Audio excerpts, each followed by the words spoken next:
Welcome to the Humans Under Grace Bible Study Podcast. We're getting ready to have an old-fashioned line-on-line, precept-on-precept study of God's Word to search out those deeper truths and gain a greater understanding of the Bible. We would love for you to join us today as we dig in and learn what it is God would truly have us to know from His letter that He wrote to us.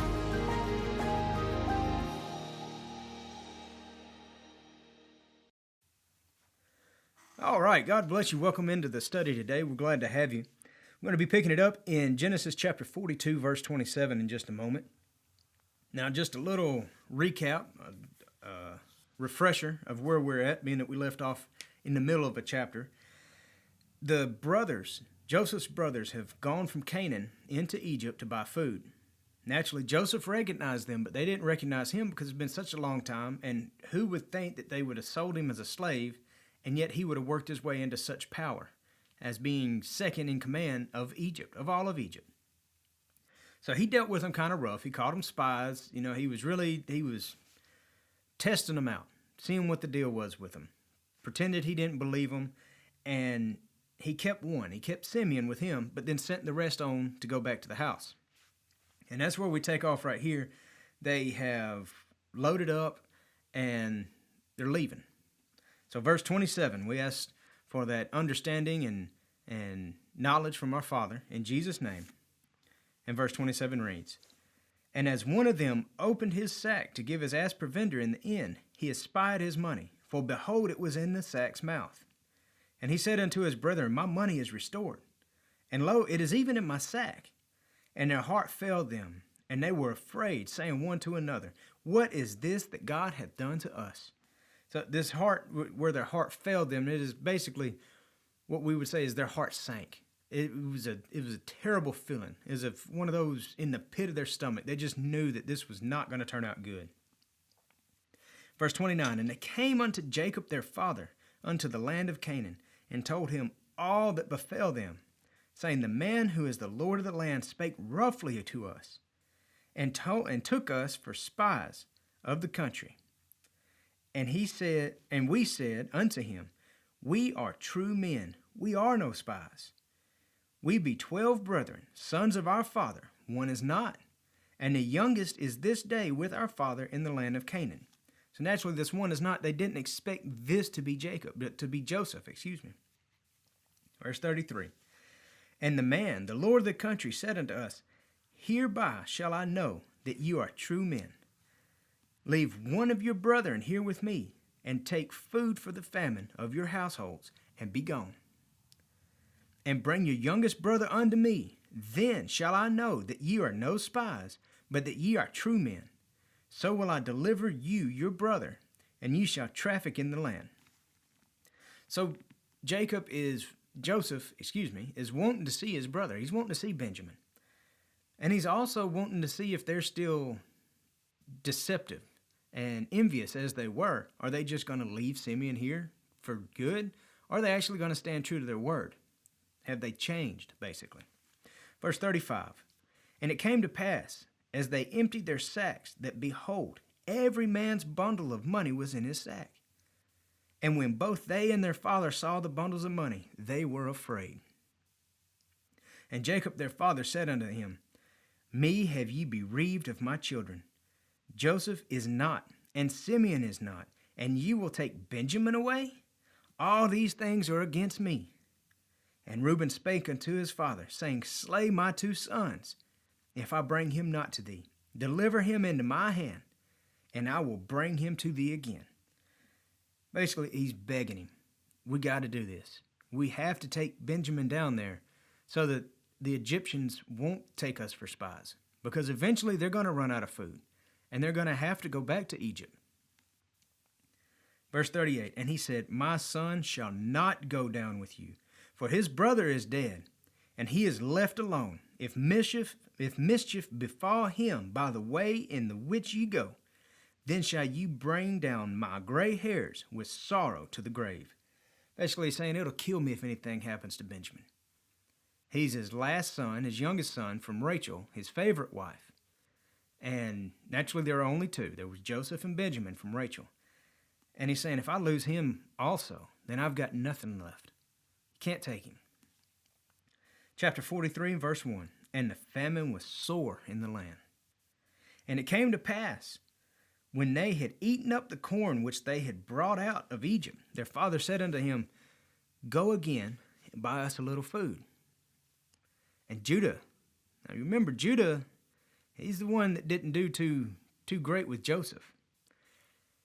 And Judah spake unto him, saying, The man did solemnly protest unto us, saying, Ye shall not see my face, except your brother be with you. If thou wilt send our brother with us, we will go down and buy thee food.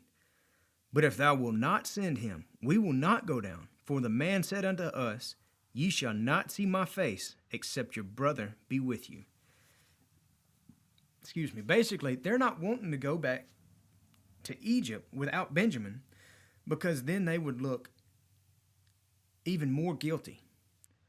They would look as though they lied, and they wouldn't get Simeon back, and they're scared that they're going to get cast into jail, made bondsmen or whatever. Not only that, but there's this issue of the money being in their sacks. All this stuff is they've got to clear their name. Verse 6, And Israel said, Wherefore dealt ye so ill with me, as to tell the man whether ye had yet a brother? Why did you have to tell him all this? Why did you tell him about the whole family? Why didn't y'all just keep that to yourself, is what he's saying here.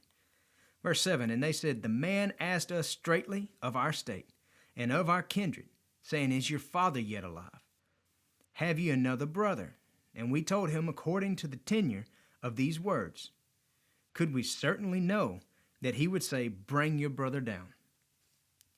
So basically it said, look, he spoke straight with us. We were being truthful and honest with him. Verse 8, And Judah said unto Israel his father, Send the lad with me, and we will arise and go, that we may live and not die, both we and thou, and also our little ones. Basically, our back's against a wall. We've got to do this. If we don't do this, we're going to starve to death. So you got to let him go. Verse 9, I will be surety for him. Of my hand shalt thou require him. If I bring him not unto thee, and set him before thee, then let me bear the blame forever. Now this is a lot different than the Judah when dealing with Joseph. He treated him terribly, took no responsibility. But in this one, he's saying, no, I got this. If anything happens, it's on me. He changed quite a bit. Verse 10, For except we had lingered, surely now we had returned this second time. If you would have just let us go ahead and go and get down there whenever we told you about this, we'd already be back. We'd already have more food. Verse 11, And their father Israel said unto them, If it must be so now, do this. Take of the best fruits of the land in your vessels, and carry down the man a present, a little balm and a little honey, spices, and myrrh, nuts and almonds, and take double money in your hand, and the money that was brought again in the mouth of your sacks. Carry it again in your hand. Peradventure it was an oversight. Take also your brother, and arise, go again unto the man. And God Almighty give you mercy before the man, that he may send away your other brother and Benjamin. If I be bereaved of my children, I am bereaved. And so that's just what it's got to be. He don't like the idea, but he's basically, at this point, submitting to God's will. Verse 15, And the men took the present, and they took double money in their hand, and Benjamin, and rose up and went down to Egypt, and stood before Joseph. And when Joseph saw Benjamin with them, he said to the ruler of his house, Bring these men home, and slay, and make ready for these men shall dine with me at noon. So we're going to have a feast. Invite them in. And the men were afraid because they were brought into Joseph's house. You know, I'd imagine they were they were accused of being spies before, and now they're being invited to his house. What kind of trickery? You know, they might be thinking, what kind of trickery is this? What's happening? And they said, because of the money that was returned in our sacks at the first time are we brought in, that he may seek occasion against us and fall upon us and take us for bondmen and our asses. So they're saying, maybe it wasn't an oversight. Maybe they counted all the money and saw that they were missing and realized how much it was and knew probably where it went. Verse 20. And said, "Oh, sir," verse 19. And they said, and they came near to the steward of Joseph's house, and they communed with him at the door of the house. And they said, "Oh, sir, we came indeed down at the first time to buy food. And it came to pass, when we came to the inn, that we opened our sacks, and behold, every man's money was in the mouth of his sack, our money in full weight, and we have brought it again in our hand." Now they're being completely transparent. Basically what they're doing is going to the steward and saying, "Look, before we get accused of anything, this is what happened. Here's this. Take it all. It's rightfully y'all's. Here you go." Verse 22. "And other money we have brought down in our hands to buy food. We could not tell who put our money in our sacks. We have no idea where the money came from, but look, we brought it back. Here you go. We've got more for what we're going to buy this time." Man, they're trying to square this deal up because they don't know what's happening. And he said, this being the steward, "Peace be to you, and fear not. Your God and the God of your father hath given you treasure in your sacks. I had your money." And he brought Simeon out unto them. And the man brought the men into Joseph's house, and gave them water, and they washed their feet, and gave their asses provender. Verse 25. "And they made ready the present against Joseph came at noon, for they heard that they should eat bread there." Now that verse can kind of be confusing. I like the way that Moffat translated it. What Moffat said is they prepared the present for Joseph's arrival at noon. It kind of it flows a little easier. "And when Joseph came home, they brought him the present, which was in their hand, into the house, and bowed themselves unto him to the earth. And he asked them of their welfare, and said, Is your father well? The old man of whom you spake, is he yet alive?" So he's still caring about his father. He's checking in on him. He's making sure that everything's good with Jacob. And they answered, "Thy servant our father is in good health. He is yet alive." And they bowed down their heads and made obeisance. Now you might remember Joseph's dream in Genesis 37:7, where the haystacks or the bundles bowed down before the one bundle. This is that prophecy. This is that being fulfilled. 29. "And he lifted up his eyes and saw his brother Benjamin, his mother's son, and said, Is this your younger brother, of whom you spake unto me? And he said, God be gracious unto thee, my son. And Joseph made haste, for his bowels did yearn upon his brother, and he sought where to weep, and he entered into his chamber and wept there. It was so good to see him again. He was just so glad. This is his full brother. He was so glad to see him again that he was just overcome with emotion. Verse 31, "And he washed his face and went out and refrained himself and said, Set on bread." That means, come on, let's eat. "And they set on for him by himself, and for them by themselves, and for the Egyptians which did eat with him by themselves, because the Egyptians might not eat bread with the Hebrews, for that is an abomination to the Egyptians." So everybody had their own table, basically. They separated them up. Verse 33, "And they set before him the firstborn according to his birthright, and the youngest according to his youth. And the men marveled one at another. And he took and set messes unto them from before him. But Benjamin's mess was 5 times so much as any other's. And they drank and were merry with him." So what he did here, whenever he set the brothers down, he put them in order from oldest to youngest.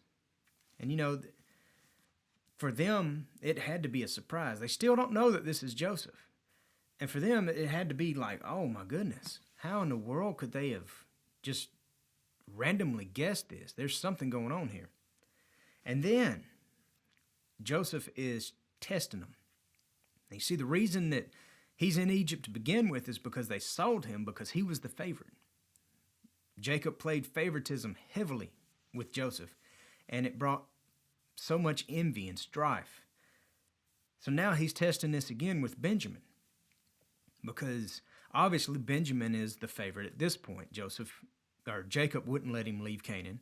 They had to really beg him to get to go. I'm sure Joseph knew this. And so now he's testing them to see, are y'all going to be the same people? I'm fixing to stack everything for Benjamin. Are you going to be the same people? Or are you going to turn on him like you turned on me? Chapter 44, verse 1. And he commanded the steward of his house, saying, fill the men's sacks with food, as much as they can carry, and put every man's money in his sack's mouth. And put my cup, the silver cup, in the sack's mouth of the youngest, and his corn, and his corn money. And he did according to the word that Joseph had spoken. All right, we got a little setup going. As soon as the morning was light, the men were sent away, they and their asses. And when they were gone out of the city, and not yet far off, Joseph said unto his steward, up, follow after the men, and when thou doest take them, say unto them, wherefore have you rewarded evil for good? Is not this it in which my Lord drinketh, and whereby indeed he divineth? Ye have done evil in doing so. So basically, hey, you remember my cup that we put in there? Go chase them down and get it back. And he overtook them, and spake unto them these same words. And they said unto him, wherefore saith my Lord these words? Why are you accusing us? We had a great night. Everybody was happy. Here, y'all wished us well on our way, and now all of a sudden we're getting accused. Excuse me. God forbid that thy servants should do according to this thing. We don't have a part in this. Behold, the money which we found in our sacks' mouths, we brought again unto thee out of the land of Canaan. How then should we steal out of the Lord's house silver or gold? Verse 9. With whomsoever of thy servants it be found, both let him die, and we also will be my Lord's bondmen. Uh-oh. Obviously, they don't know what's happened. They've not looked in their sacks. They don't know that Benjamin has the cup, and their promise was that they would get Benjamin back to Jacob. And now not only is Benjamin going to be killed, or that's what they're saying, but then all of them are going to be bondmen. So the fear that Jacob has of being bereaved of all his children, that's basically what's going on here. Excuse me. Verse 10, and he said, now also let it be according unto your words. He with whom it is found shall be my servant, and ye shall be blameless. So basically, I'm going to keep whoever, but then y'all can go. Now, really, that would probably, if this came to pass, would probably be more of a punishment, because then they would have to go and face Jacob without Benjamin. Verse 11, then they speedily took down every man his sack to the ground, and opened every man his sack. They knew nobody had it, so they were quick to do it. Yeah, hurry up, let's get this done. Let's show them we're innocent. Verse 12, and he searched and began at the eldest, and left at the youngest, and the cup was found in Benjamin's sack. Now at this point, this is what Joseph is wanting to see. Will the brothers turn on Benjamin as they turned on him? Will they say, yeah, well, he did it. All right, well, we're fixing to go home. You keep him. Verse 13. Then they rent their clothes and laded every man his ass and returned to the city. They didn't take off. Even though the steward said, you'll be blameless, they didn't take off. 14. And Judah and his brethren came to Joseph's house, for ye was yet there, and they fell before him on the ground. All the brethren, here they are, they're begging, they're pleading.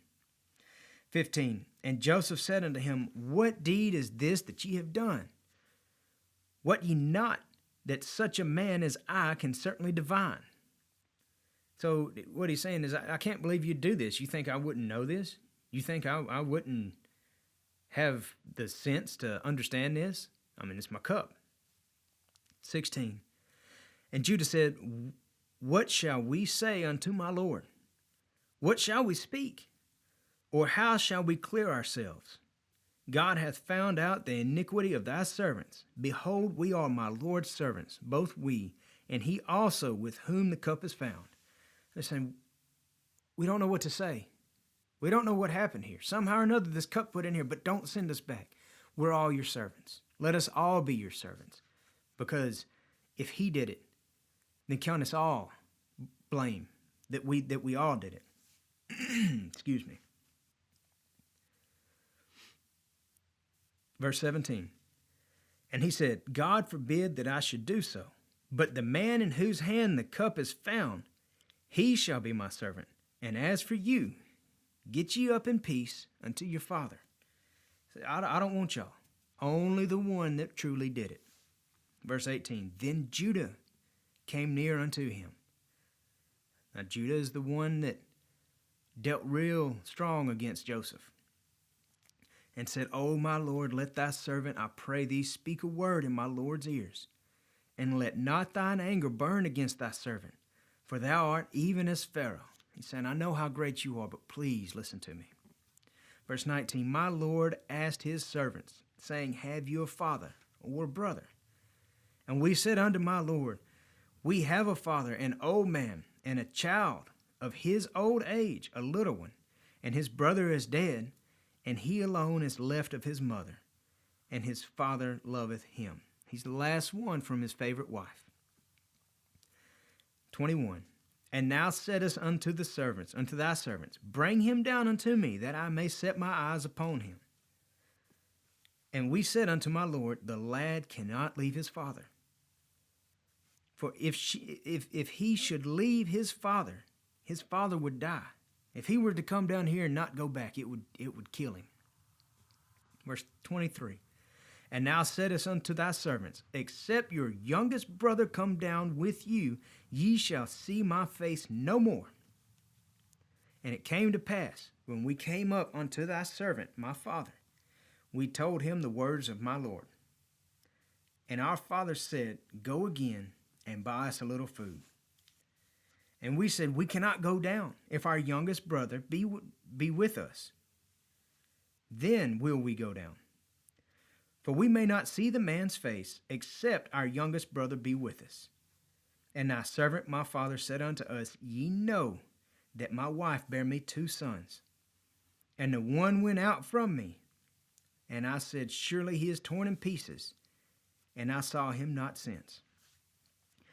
And if ye take this also from me, and mischief befall him, ye shall bring down my gray hairs with sorrow to the grave.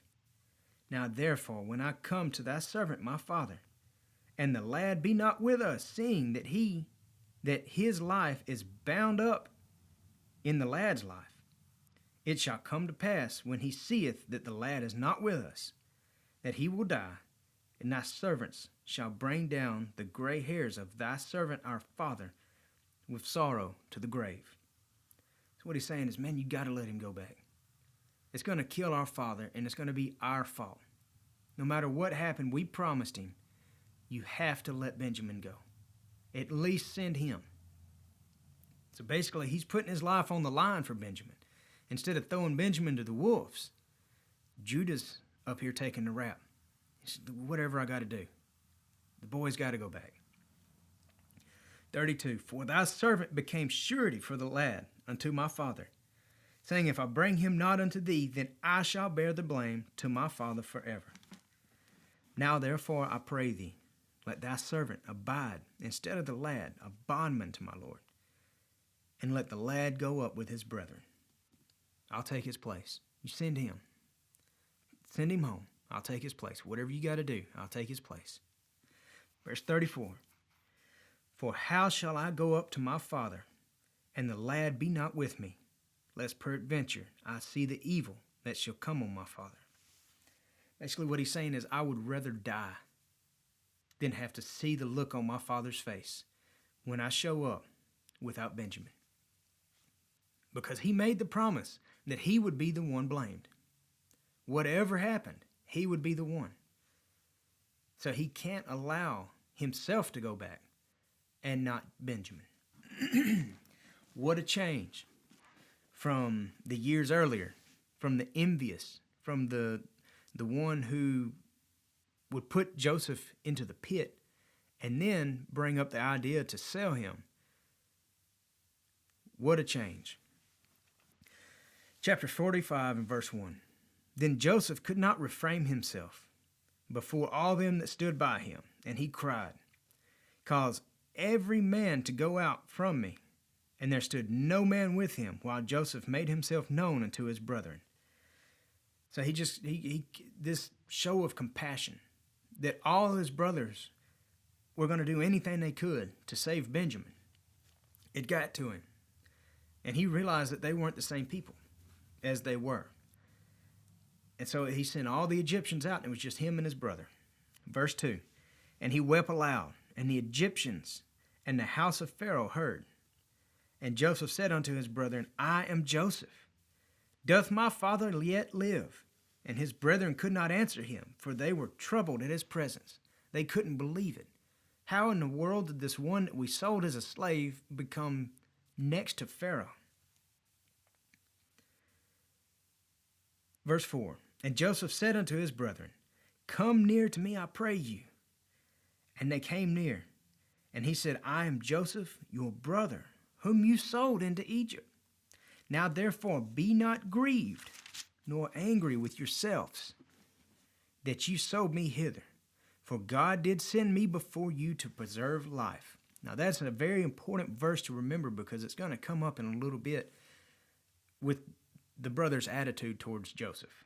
Or actually, the fear of Joseph's attitude towards the brothers. Verse 6.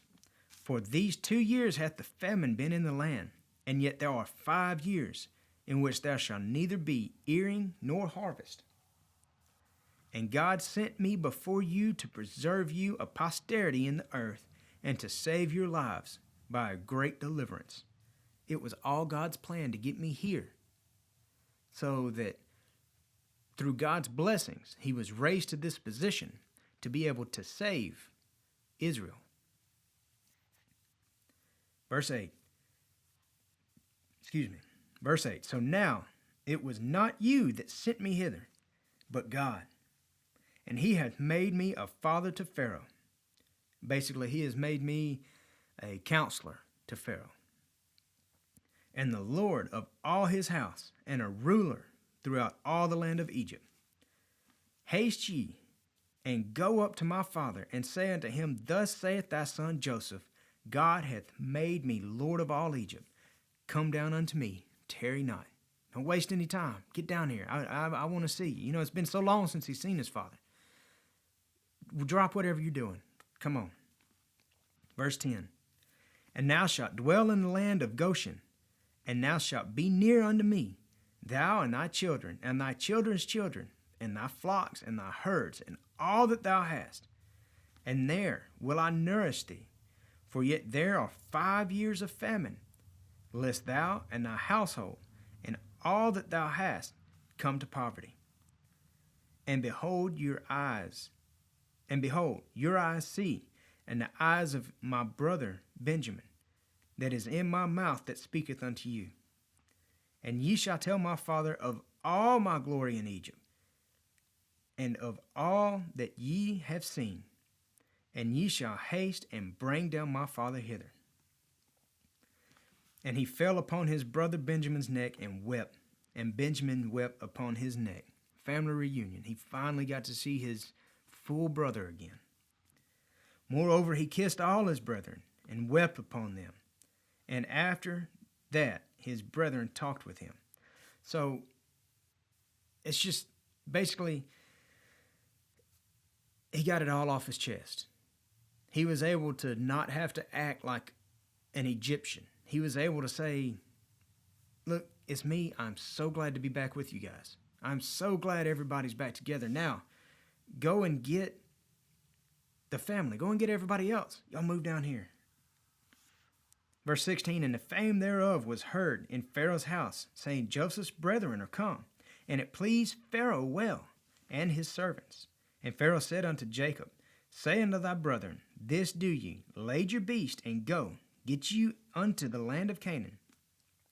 And take your father and your households, and come unto me, and I will give you the good land of Egypt, and ye shall eat the fat of the lamb. Now, going from a land which is a famine, and coming in and Pharaoh saying, hey, whatever you pick, I'm going to give you the best of the land. You get the best of anything we have down here. What a blessing from God. Verse 19, now thou art commanded, this do ye. Take you wagons out of the land of Egypt for your little ones and for your wives, and bring your father and come. Not only bring your stuff, but here, we're going to send you a caravan up there so that you can pack all your stuff, and then we'll get it down here for you. Verse 20, also regard not your stuff, for the good of all the land of Egypt is yours. And the children of Israel did so, and Joseph gave them wagons according to the commandment of Pharaoh, and gave them provision for the way. To all of them he gave each man changes of raiment, but to Benjamin he gave 300 pieces of silver and 5 changes of raiment. And to his father he sent after this manner, 10 asses laden with good things of Egypt, and 10 she-asses laden with corn and bread, and meat for his father by the way. So he gave him enough to feed everybody on their trip back. So he sent his brethren away, and they departed. And he said unto him, see that ye fall not by the way. And they went up out of Egypt, and came into the land of Canaan unto Jacob their father, and told him, saying, Joseph is yet alive, and he is governor over all the land of Egypt.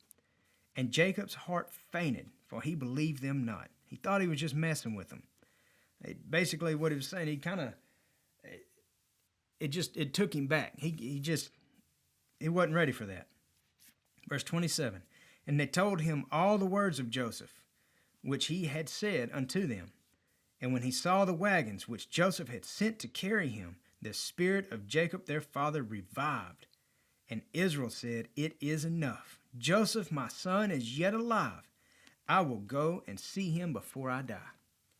So what a great day that must have been, thinking this whole time that Joseph was eaten or torn apart. And now, not only is he alive, but he's governor over Egypt, over all of Egypt.